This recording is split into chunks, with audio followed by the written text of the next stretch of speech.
it say 1,700 horsepower? That says 1716. And it also says 1,400 about the torque.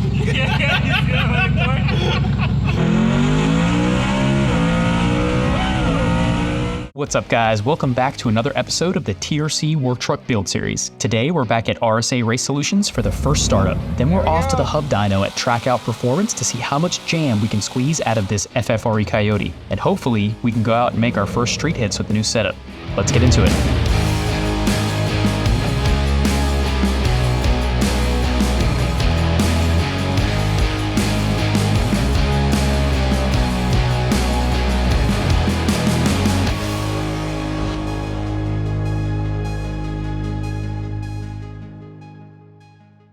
All right, guys, let's get an update on the old work truck. Will, what's going on, my man? What's up, man? What's up? Good to see you, brother. You too. What's going on? You've been busy. Yeah. Last time you were here, the engine was in the air still. Oh, yeah, man. You have been busy. God, this thing looks freaking wild, dude. It's coming together so well, man. Since the last time you were here, obviously we got the engine in now. It's no longer sitting on the hoist waiting for all that. Transmission went in, obviously with the Circle D converter, so that went in nice and smooth. Then we started working on the turbo kit, basically doing the hot side and the cold side, making sure everything fit, which everything fits perfectly, works great. It's the rest of the truck that's the problem. So a lot of the factory wires were too close to the headers and the downpipes for my liking and whatnot for long-term street driving, long-term grocery getting with a 2,000 horse truck, you know? We decided to go ahead and do our custom thing and just completely relocate the PCM, completely relocate the fuse box and assembly. I made an entire bracket system to combine the two of them together and actually move them over just a little bit so that we can get more than enough room for heat shielding and exhaust wrap to be able to take care of it so that we will not have any thermal issues with melting or anything going forward. We will also not have any issues that are common with relocating those things with water damage, fuses falling out from the fuse box being upside down or anything like that. So with it being here, you have full functionality, full serviceability, which also led to the battery relocation. We made a custom mount and terminals for the relocation. So it's not in the bed, it is hidden. It is in a place that is going to help traction and put weight where weight needs to go. Heck yeah, man. But this allows us to still jump it if we die or if it needs to be charged or anything like that, and we don't have to go get to it in its hard spot. So it can still be super easy. I love the attention to detail, brother.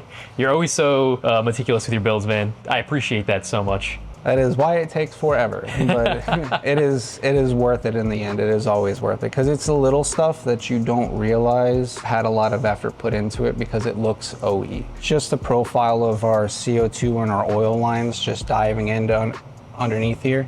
Yeah, it looks good. It looks like it was supposed to be that way, but that's all custom work on us. We opted to get the kit with just the hard parts, so just the hot side and the cold side, and we were gonna make our own oiling system for the feed and for the drain so that we could do our own custom setup and really give you a unique setup. So this should make it look unlike anything out there. Not only that, but it's also form with function. So all of the CO2, all of the oiling system, all of the controls are all in one serviceable spot. Everything is nice and neatly packed. It's not all over the place. So you look at it, you go, I see turbos, but the engine bay looks mostly stock, but it's not. It's all custom. That's the whole point. Exactly. If you look at it and go, I really don't see what you did other than that, then I did a good job. Yeah, no, for sure. I mean, you can see a lot of the stuff kind of runs under here, and yeah, a lot of stuff is like very carefully hidden.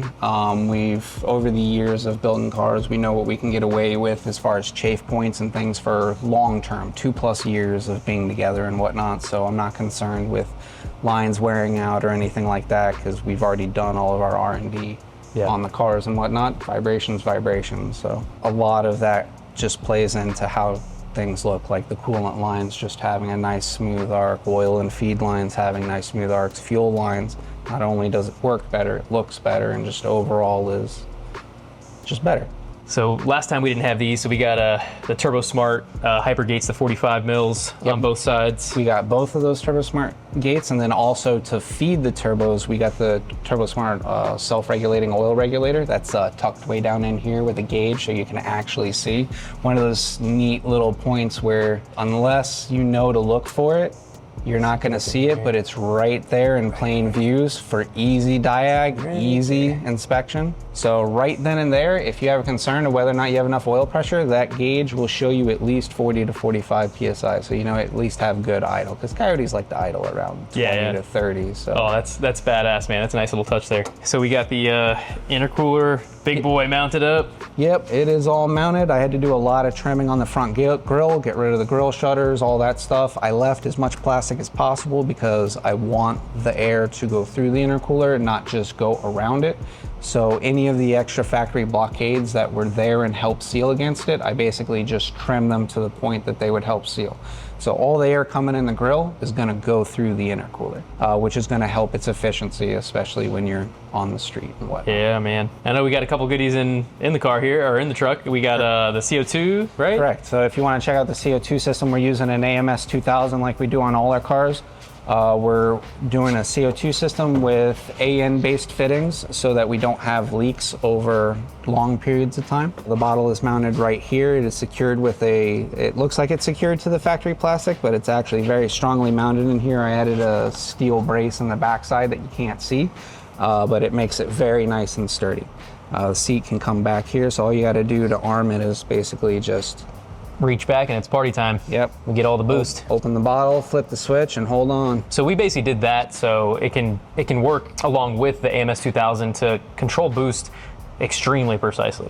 It's not just extremely precisely, it's also to be able to create boost higher than the amount of spring that we can apply. Yeah. So builds where you're trying to run 30 pounds of boost just on spring, you have to have a spring in there that's insane. That means the lowest amount of power you can run is 30 pounds worth of power.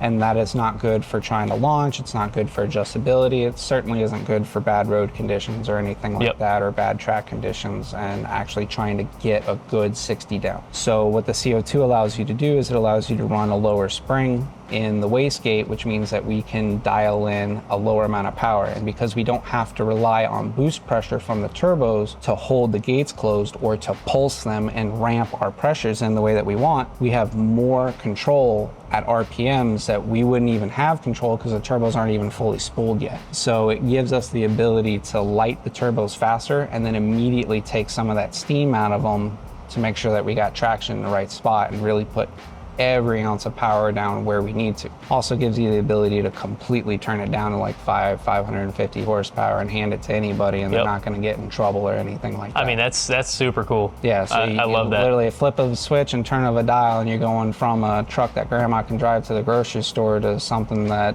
1,500 plus horsepower. Yeah, hold on, baby. And I guess so the AMS is in the glove box. Correct. I currently have the glove box off right now, so you can look all right in there, but it's all going to be hidden on the pamphlet deck that's inside there. Basically, we want everything to be accessible, but we don't want it to be, we don't want somebody walking up with the windows down, changing your settings, or like looking at stuff or knowing things that are there. So we like to hide stuff, but still be easy to get to. So from the driver's seat, that is very easily to reach over and grab. You can see it just fine. The AMS box is not only mounted there and hidden, but it is also solidly mounted. Yep. It is also mounted in the proper position to use the acceleration G sensors and everything in it if you wanted to do anything, because it is a very complex unit that can use a lot of different things. So even though we don't really use that stuff, it is set up for full functionality if you wanted to. Yeah.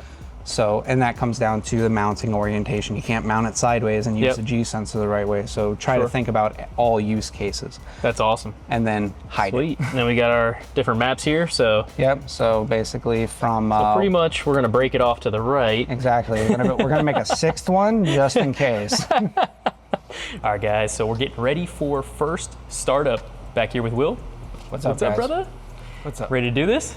Yeah, we just got the startup tune loaded from Lund. I already have the engine primed with oil, but this is not just a brand new engine, this is also a brand new RSA transmission as well. So there's some startup procedures we got to deal with that. So I have the initial fill in that, but once we finally do get this thing fired up for the first time, we're only going to be able to let it run for about 10 seconds because we don't want the transmission to run dry. So as soon as everything looks good and it fires up and runs for about 10 seconds, we're going to shut it off. Top the trans off again, start it up again, check the trans again, because it's very important, And depending on where we're at, we'll top the fluid off and then continue on with our warm-up procedure and everything. Make sure everything's got enough fluid so we can go through our warm-up procedures. Now it's gonna take a little bit for it to start up, so don't get worried if it doesn't fire up on the first hit.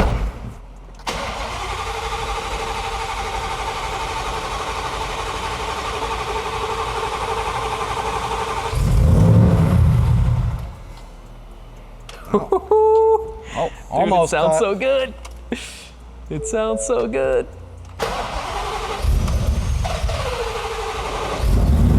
There we go. She's alive, boys. She's alive. All right. Initially, it looks like we don't have any leaks. So let's get it in the air, check the trans fluid real quick, and we'll go for the next fire up. Let's do it. Now that we got the transmission topped off for the second of 3 times, it's time to let this thing run a little bit longer. Yeah, Make sure we get the water through the block and everything. Man, guys, it's way quieter than I thought it'd be. It's way quieter than it was before with the blower, and turbos obviously like quiet things down a little bit, but you know what? I kind of like that. I kind of like it. Sleeper mode. It's wild how quiet it is. It's nice being able to do things with the exhaust on custom setups like this and be able to get lots of horsepower and still a nice quiet sound out of it. I love it, man. I love it. Don't mind me, I'm just gonna be running around looking. FFRE motor is sounding good. The whole way the setup and all this stuff came out, so good. Will and the guys here absolutely killed it. Yeah, man, looking good. Yeah. Looking good, baby. No leaks, that's always good for me. We just gotta let it get up to temp for the first time, make sure everything turns on, radiator fans, everything gets degassed. After that, we'll be able to move on to the next step. Hell yeah, man.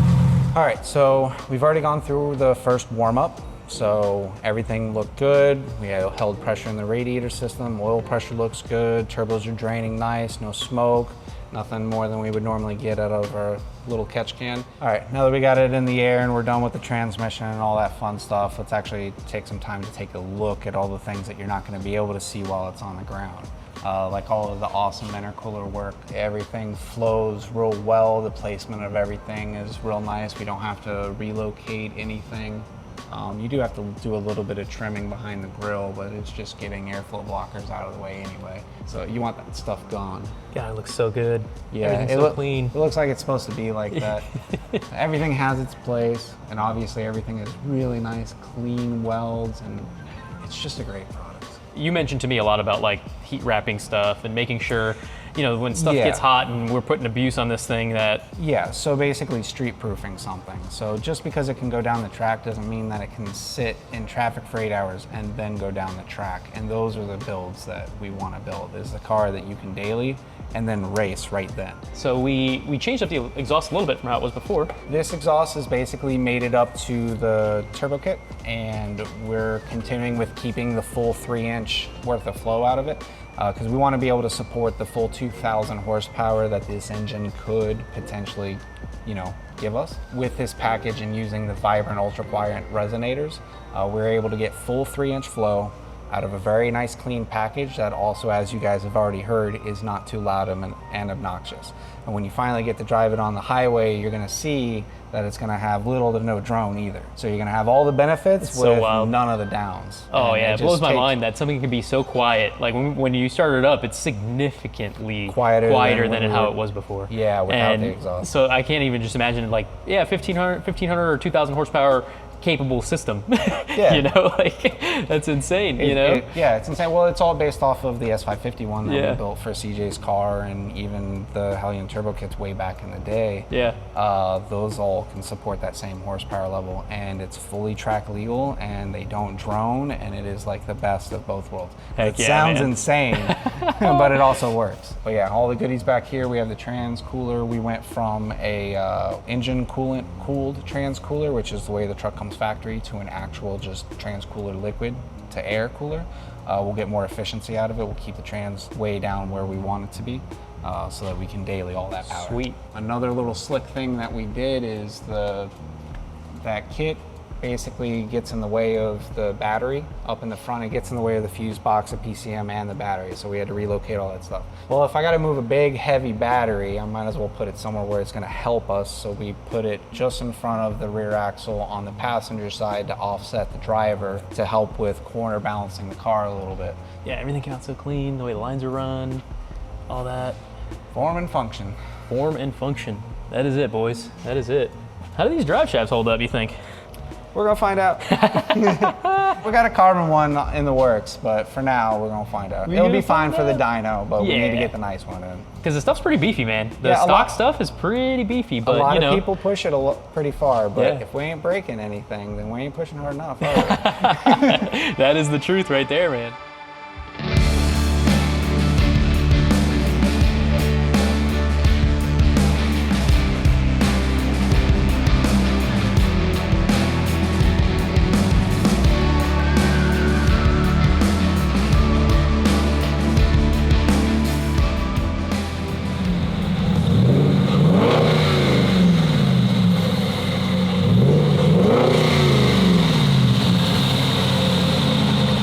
FFRE heart is sounding good, baby. Give you guys a little walk around shot.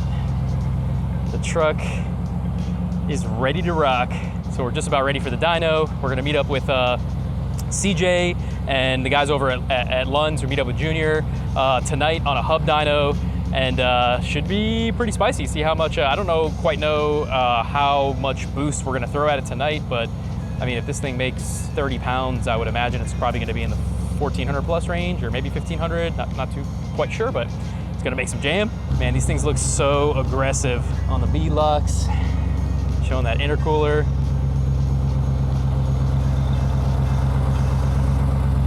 Everything came out so good. All right, guys, drive number 1 is a success. We're gonna go back to the shop, we're gonna put the front end back on, just get a couple other things buttoned up, get it on the trailer, and head out to the dyno. All right, guys, it is time. We're about to dyno the work truck project. We are so freaking stoked. We're here at Track Out Performance. We just got this thing bolted up to the dyno. We're about to get into some baseline pulls. We did some basic street tuning with Lund, and now we're just gonna do a base run, maybe 9, 10 PSI, see where we're at, and then just crank it up from there. In regards to goals, I'm not quite sure where we're gonna end up, but we're anticipating, I mean, this thing, if everything goes well and we can see 25, 30-ish pounds, and maybe it makes 1,400, 1,500, not quite sure. So regardless, we're gonna have a good time, make some jam, make some horsepowers. Let's get into it.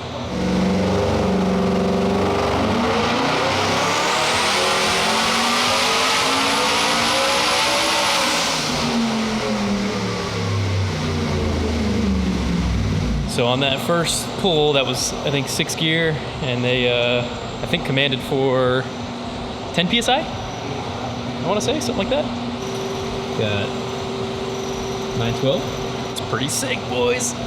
That's pretty sick. Already over what we were at before at about 10 PSI. I'll confirm that here in a sec. For those of you who do not remember or are new to the channel, we have here our 2020 F-150 4x4 single cab, and we got a lot of goodies here. Been working on this thing for the past couple months, and so we got a FFRE Bad Boy Stage 3 long block build, twin precision 64, 66 next gen turbos, all the turbo smart goodies. We got the 45 twin 45 hyper gates, as well as their race port blow off valve. We got plasma man intake. We got some 2150 cc injectors. Our boy Brandon, Basie Performance out of Texas, hooked us up with this kit. This so far, everything's looking awesome. Everything's looking awesome so far. And our boys at RSA built the trans, so they got their big daddy trans in this thing. It's gonna be fun, boys. Got our boy Steve. What's up? Track Out Performance. Thank you. Appreciate you having us, man. Thank you. Pleasure. Heck yeah, so you got the, I didn't even know there was a hub dyno here, man. Yeah. So I to my knowledge, I'm the only all-wheel drive in South Florida hub dyno. Hell yeah, dude. Been having it for 4 years, if I'm not mistaken already. So, you know, I'm a little low-key. I don't really promote myself too much. I had no idea it was here. Been doing it for 4 years now. Yeah. So we'll plug your info here. We'll put your socials, all that stuff. Reach out to Steve if you guys want to have some fun on this badass mainline setup. Appreciate you having us, man. Thank you. All right, so we just got a new tune back from Lund, and I think we're gonna put a couple more pounds in it. See how she does. I'm gonna say like 950, 970, something like that. What do you think, Gordon? 1075. 1075. God damn. Gordon getting spicy.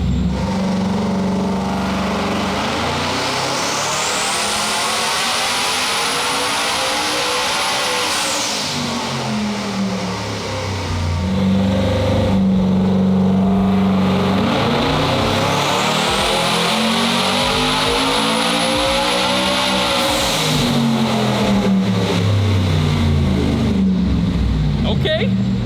She woke up. Damn, you're on the money. Oh, I was on the money. 984. Not too shabby. Couple more PSI. Almost at the 1,000 horsepower mark. It spiked 16 pounds. Right at 16 pounds, and then tapered its way back down to 13, 14. 14, I would say. So a spike of like 3 or 4 more pounds and like 2 more pounds overall. Yeah. Okay, so yeah, we'll send this to Junior and see if everything what he wanted to correct was corrected. I think it looks like it though. The trimming is perfect. It's barely correcting. Timing looks good. Solid, dude. Send it to Junior now. All right. That's not bad. 14, 15 pounds, something like that. Almost 1,000, so. We just need another 15. 15 pounds. Yeah, another 15 pounds. We'll be good. All right, so we just uploaded a new tune from Lund, and we got another 4 to 5 PSI on the dome. Man, I'm gonna call this thing's gonna hit over 1,000 horsepower right here. What's the guess, Gordon? How much more boost? 4 to 5 pounds. 1075 again. 1075. Let's go.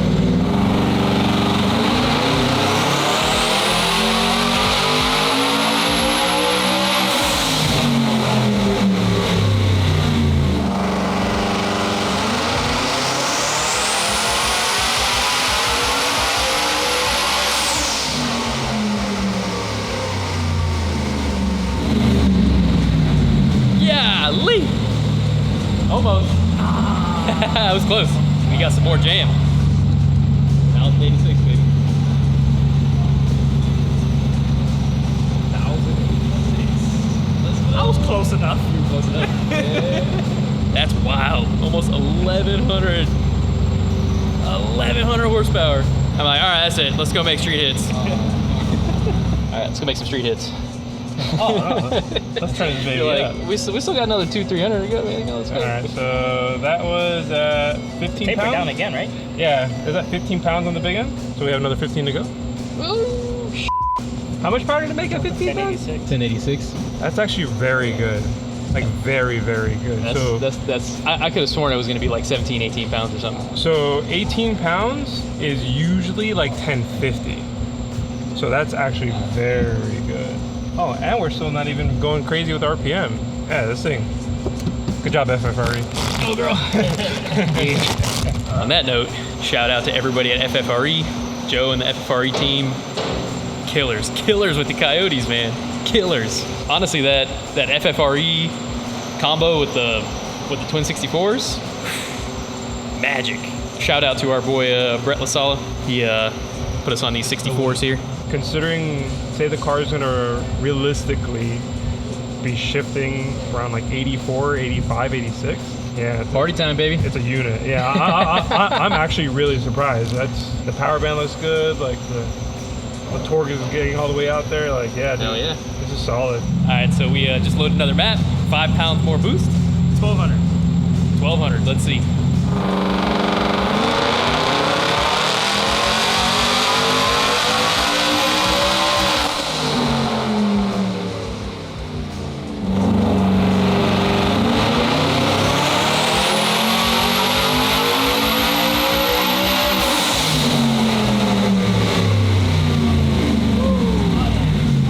Real spicy. 1213, baby. Jam, boys. Woo, this thing's singing, dude. It's not all the RPM. I think they still have like another almost 1,000 RPM that they can rev this thing out to. Yeah. All right, so we're sending another log over to Lund. But so far, smooth sailing. These things this platform is so freaking awesome. It makes power so easily. I completely understand why everybody's going nuts over these trucks, man. 4x4 makes power so easily. Coyote platform is so awesome. High revving, force induction, V8. I mean, it's the truth. It's the truth. That seems to be where it's happy. That is 20 PSI on the big end. 20.2, see that? 20.2. Yeah, 1213. 1213. Yeah, dude, loving it. And that's still, that was what, 70, almost 7,700 RPM? I got, yeah, 7748 here. So you got another 1,000 RPM, 1,000-ish RPM. Yeah, it's super great. Trims are good. Trans is nothing. It's 128 degrees. Everything looks good. It wants more. More. These Coyotes just want more, bro. Yeah, well, thankfully I got this button right here, so. Plus. Yeah, so looks really good though, dude. So For 20 PSI, 1,200 horsepower, it's solid. That's wild. It's solid, yeah. That's wild. Yeah. Like, that needs to be the first street rip right there. 20 pounds. Okay, let me save that. Like, document that on file here. Yeah. That's setting 1. Yeah, right? Setting 1. Alright, new revision? Yeah, waiting for Junior to send it now. I asked him, what are we good for fuel-wise? And he said injectors, probably low 40s PSI, depending on the fuel pump. And because we got 285s in here, so it should be safe in the upper 30s range. So yeah, so this page up, I'm gonna be like, that's the plan. Dude, that's awesome. Yeah, let's. I didn't think it'd be good for that much boost with those. Hey, It's badass. in Lund we trust. Yes, man. Yeah, and Junior's the man, so Sweet. we got it. Alright, so 5 more PSI? 5 more PSI? What do you think? 1350. There was math turning up in that head right there. I'm gonna say like 13 and change.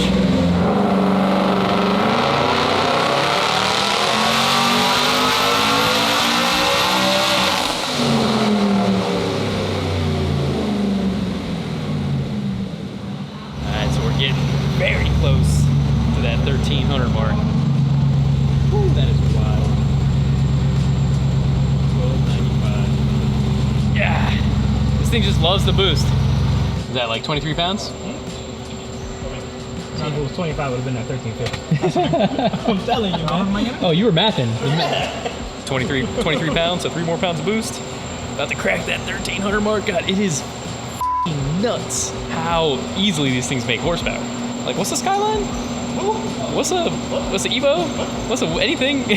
America, converted. America, that's it. End of story. All right, boys, we got, I think we targeted 29 pounds. So that'll be 6 more pounds. 1450.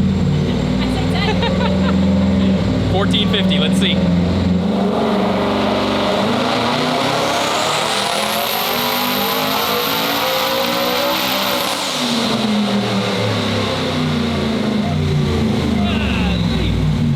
That thing is 1500. Does that say 1500? I say 1500. Does that say 1500? That say 1500, dude.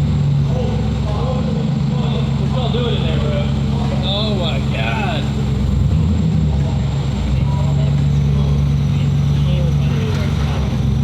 If this thing just made 1500 on less than 30 pounds of boost, bro.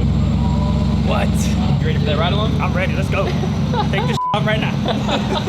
Guys, this is ridiculous. This is just ridiculous. If I haven't said it already enough times, FFRE. What? FFRE is the truth. You guys have anything Coyote. They do a lot of stuff. I need one for the sleeper truck. Everybody needs an FFRE motor in their life. God, I can't thank those guys enough. Absolute badasses. Bro, picked up 200 foot-pounds almost. Ready for that? Bro, I don't think so, dude. Damn, brother. I need me one of these. I need one of these, man. Think about that right there, dude. 1500. How? Why? What is going on right now? At peak, it was 27.6 PSI to make 1500 horsepower at a low RPM. I mean, Dude, that's wild. So 27 pounds, 1500. That's just nutty, man. Listen, I didn't come here with a goal tonight, but I was like, man, 1500 would be fucking awesome. And Lund's saying that he might be comfortable with the fuel system supporting up to like 40. high 30s. High 30s. We'll be getting after it like in the high 30s. This is just silly, boys. This thing is getting after it. Yo, like what an awesome setup, man. Oh yeah. I was excited from the beginning. I'm excited now. Like I'm seeing this, I'm like, I'm in a little disbelief. I'm not gonna lie. I told you, dude. Yeah. Coyote is the way. And have you seen this thing? Like, We still got a bench seat in this thing. I might have to rethink that. And 1,500 horsepower with a stock seatbelt. if we go back to the shop, I could put another seatbelt here. I think I could fit another one here. It would get you like 15-point harness, dude. Yeah, man. I'm gonna send this to Junior and see what he's saying. Yeah. All right, so we're gonna send that log to Junior. It's crazy to be saying this, but we're at 1,500, which was kind of like my goal. I really didn't have a goal. I don't like to set hard goals for that stuff, and it's more so about what the thing will trap in the quarter mile and what it does in the street. And dyno's like a tuning tool, but that is freaking awesome. Like 1,500 horsepower, and it's doing it like it sounds like it's not effortless. Yeah, it sounds effortless. Super blown away right now. These things are cool, bro. Quick shout out to our boys over at TurboGuard. They sent us some custom TRC turbo guards here.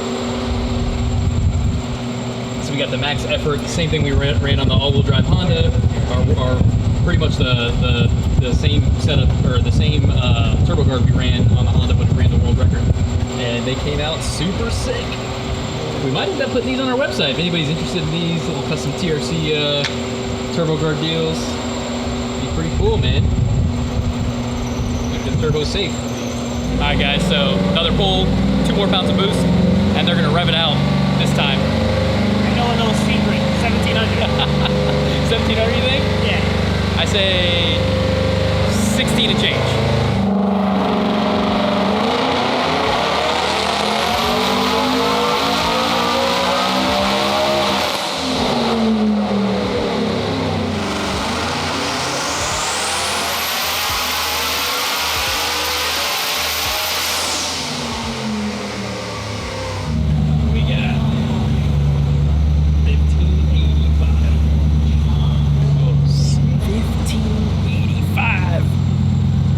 Just revving it out. So that's revving it out to 8,250, about 29, 30 pounds, almost 1,600 horsepower.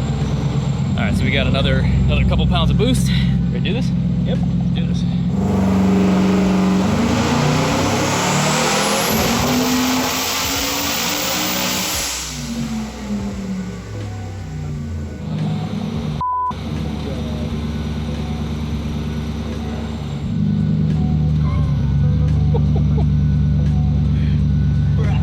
Let's say 1,700 horsepower. Yeah, so 17, 16.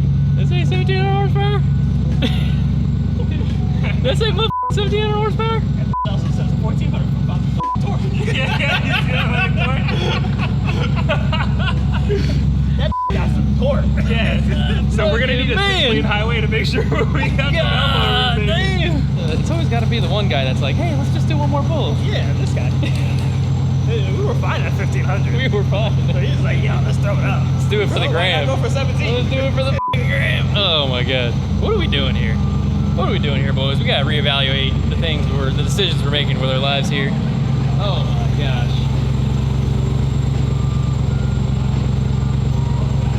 What? That's insane.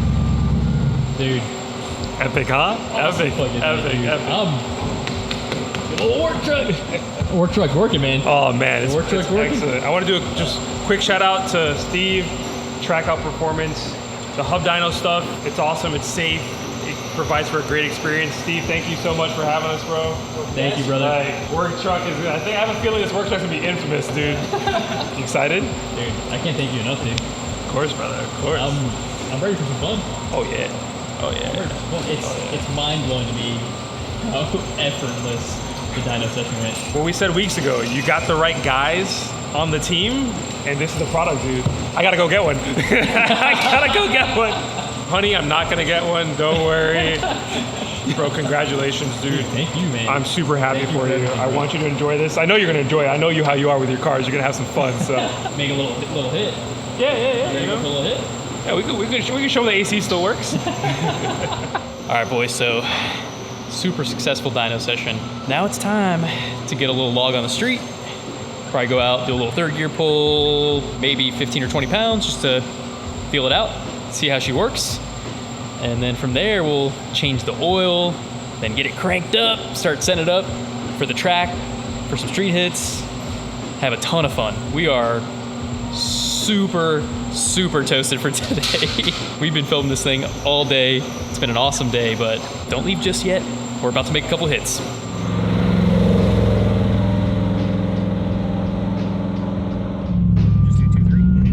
Just make sure you just automatically. You said it'll auto shift? Yeah, it should auto shift. So just lower it and it should shift. Ready? Yep. Alright, boys, first hit.